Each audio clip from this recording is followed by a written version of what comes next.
Hey everyone, Jim Fitzpatrick. Thanks so much for joining me for another episode of CBT Now right here at the CBT Automotive Network. Negotiations don't always have to feel like a tug of war. And I know I probably got the attention of a lot of managers and salespeople out there that feel like, what am I doing? I'm going back and forth. So today, Sean Gardner from the Joe Verde Group is going to walk us through 2 ways to smooth out the negotiation process, which I'm going to be taking notes here because for 40 years, that's right, folks, I said 40 years since I've been in the business, this has been the #1 area, right, Sean, that customers don't like it, and I'll tell you right now, salespeople don't like it. As a friend of mine said, my brother-in-law said, why does it take so damn long to buy a car? And I said, oh, it doesn't.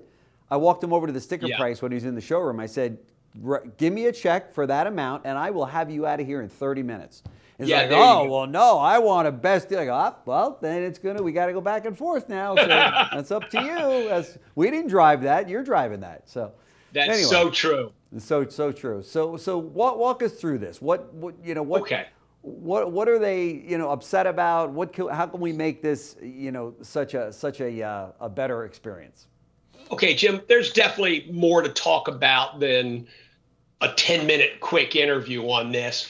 But I just want to give you 2 ways that you can smooth out your negotiations. I mean, make the negotiations easier on the salesperson, make the negotiations easier on the customer, give the customer a better buying experience, and win more sales. Sell more cars each month, close more sales each month, and with gross, right? There's a lot of salespeople out there that are selling some cars, but they're all mini deals. Right. You remember what a mini deal is, right? I definitely remember what a mini deal was. Yeah. Mini deals. And you know what? Mini deals are pretty good in some dealerships. But gosh dang, I like to try to make money if at all possible. That's right. Okay? That's right. So we got to talk about some ways to smooth out the negotiations. One way, okay, is, and I know a lot of salespeople don't like to hear this, but one way is to do the write-up right. Mm-hmm. And realize what the write-up process is designed to do as far as a benefit for the salesperson. Mm-hmm. When I was selling cars, I didn't like paperwork and I didn't like putting things in the computer. I was somewhat lazy. I thought the write-up was kind of a necessary evil in the car business. Nobody could read my writing. I heard a cliche and I kind of stuck with it, and I thought it was me. I'm retail, not detail. That type of thing, Right here. Same. Is that you too? Oh, yeah. But I met Joe, and this was quite a while ago, okay? And it just hit me when he talks about that true definition of closing. I thought closing, when I was selling cars, I thought closing really didn't happen until you're showing them numbers, okay? And you got to close them on the numbers. You do the back and forth game. Right. And you split the difference. What do I got to do to earn your business? How close are we? I thought that was closing, but Joe's definition of closing really opened my eyes up. The definition of closing is it's any question you ask, anything you do that moves the sale forward. Yeah. It's any positive effect in the selling process. That's right. So if you look at it that way, Jim, doing the proper write-up, that whole process itself helps you close more sales. Yeah. Because you're doing a lot of things that can move the sale forward. You're asking a lot of questions that move the sale forward. And that is the definition of closing. Like even starting from getting the information you need for a proper write-up. I mean, you're coming back from the demo, you're pulling back on the lot, the customer parks the car. Hey, Bob, real quick, could you grab me the miles? We need that right for the paperwork. And the customer reads me the miles that are off the odometer. I mean, that is closing. We are taking a step forward. That's right. That's right. Oh, and Bob, I forgot my glasses. I've got horrible eyes. Hey, is there any way you can help me with the VIN number? We need to make sure this is right too. If Bob leans over that car and starts reading me the VIN number, Jim, I mean, things are going good for us, right?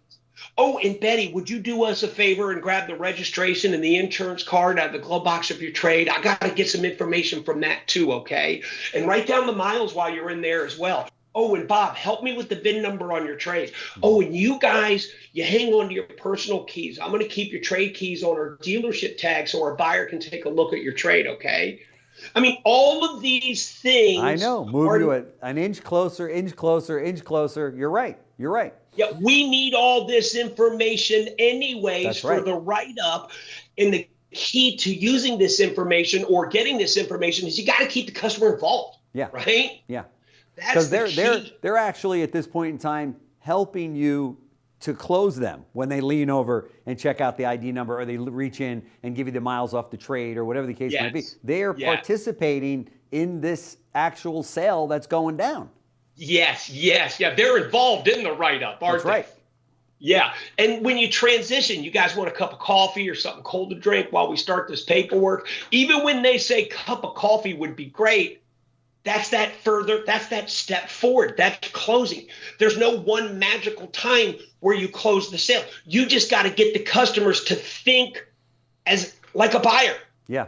You got to get them from thinking like a shopper to thinking like a buyer. And that's what the write-up process can do.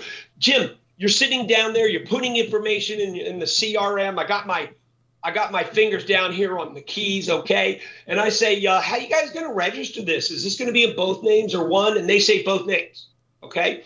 Oh, okay, quick. I need a copy of your driver's license, and I'll be right back. They give me their driver's license. I go get a copy, and I put that in the file too. Okay, so look at this. They're sitting in front of me. I got the registration to the trade. I got the insurance card to the trade. I got the VIN number on both cars. I got the keys to their trade. I got a copy of their driver's license. I got everything sitting right in front of me that helps us put this deal together. I mean, these customers are going to start thinking like a buyer. Yeah, that's right. That's right. They're either going to say, whoa, you're moving way too fast there, Sean, okay? Or husband and wife are going to look at each other. Do you like this truck? I mean, he thinks we're buying this truck. Do you like this truck? And if the wife goes, I like the truck. If you want the truck, let's do it. And then they're starting to think like a buyer. That's right. That's right. Think about this. My job as a salesperson is to get these customers thinking like buyers, right? Yeah. So the write-up process can do that. When you properly execute the write-up process, it's going to set your deal up better. Bottom line, if you want to smooth out the negotiations, and this is the end of this little part one here, is, Jim, do you want to work your deal with someone who's thinking about buying a car, or do you want to work the deal with someone who thinks as a buyer? It's the latter of the two. Exactly. That's right. That's what the write-up can do, and that's going to help you smooth out the negotiations. That's right. And everything that you mentioned, Sean, in that process is needed in order to get what they're waiting on. What's my price? What's the best price? Yeah. What's the monthly payment going to be? You got to get a credit app for that. What's my trade going to be? Got to get all the information on the trade in order to get an accurate ACV or trade appraisal amount. So all of these things are leading up to that customer or that prospect at that point in time getting the information that they need. So there's kind of a whiff what's in it for me to help you in that process of putting all of that information and data together to get the numbers that they need.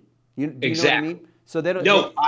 Nobody runs in and goes, look, I don't know how many miles are on the trade. I don't know what the year is. I don't know what the condition is. I don't know the car they want to get, but I need the best number. I need the monthly payment.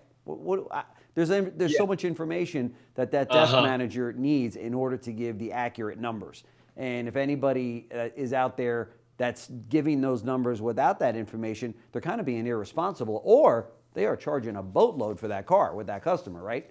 If they're going to be, that if we're going to round up like that. But so you're not asking that customer to do anything at that point in time that isn't going to ultimately help them make a buying decision on that product, right? Yeah. I'm going to mention one more thing on this write-up process. Joe calls this, instead of, crossing your fingers and saying, hey, if we can get the figures agreeable, okay, closing is more about helping the customer with the actual buying part of the car. Yeah. Right? You're closing the sale. So when I say, Bob, could you help me with the VIN number? I'm helping them with the actual buying part of the car. Yeah. And with all the research they do online, they know what they want. They're ready to buy. Okay. And I just got to help them through that process rather than making it tougher on the customer than it has to be. But one thing, let's go to two now. You're talking about the numbers. Okay. If you want to smooth out the negotiations, one, and we don't have time to talk about this right now, we need to do a better job of that initial presentation of the numbers. Right. Okay. Right. But then number two, when a customer has a question, a concern, or an objection on a particular number that you're reviewing them, okay, if they go, well, that price seems high, or I'm not getting enough for my trader, where did you guys come up with that down? And you know we get these questions, concerns, and objections with every customer on one or two of those areas at the minimum. That's right. All right. So if you want to smooth out the negotiations, I hope you write this down as a manager, like you said, Jim, or a salesperson. A salesperson needs to learn how to build value in the number that the customer has a question, concern, or an objection on. That's right. Okay. Think about this. When a customer first comes on the lot, we try to build value in doing business with our dealership. I try to build value in doing business with me as a salesperson. I definitely try to build value in the car that they're considering with a great presentation demonstration. But then we forget to build value in the numbers that we're reviewing with the customer. Most salespeople don't try to build value at all in any one of the numbers. If I'm reviewing numbers, this is the bad way, okay? For the truck and with your trade in the fees, customer goes, whoa, wait a minute, okay? That price is too high. I've been online. I've been doing research. We just want your best price. A salesperson doesn't try to build value. They just say, well, I mean, what were you thinking? What would it take to earn your business? How far apart are we? They're not building value in the number. And then they wonder why the negotiations turns into a grind. And if they just learned how to build value, Bob, that's great that you did the research, but it really ultimately depends on the current market value. And that's based on a couple different things: availability, current inventories, overall supply and demand. Yeah. And kind of like I said earlier, it's hard to keep a hybrid on the lot right now. Hey, are you guys comfortable with the 15,000 down? If the customer does not bring up the price again, Jim, that means I did a good enough job of building value in that number. That's right. That's right. That's a whole nother show in building value, which I think we should address on our next segment together. But really good stuff, Sean. Appreciate it. Sean Gardner, instructor and sales trainer at the Joe Verde Group. That's why these guys are around so long. I'm telling you, they trained me. They've trained hundreds of you got dealers out there. I know you know the name Joe Verde when it comes to sales training, and they're still doing it today, and they're doing an incredible job at it every single day. If you haven't made it to one of their workshops, by the way, do yourself a favor and get to one of their workshops. It's going to change your life, your professional life. So, Sean, thank you so much. Really appreciate it. Absolutely, sir. So, absolutely. Totally agree with you. Get your people involved in that closing process, and you brought up some great points. Till next time, my friend, stay well. Thank you, sir. All right, thank you.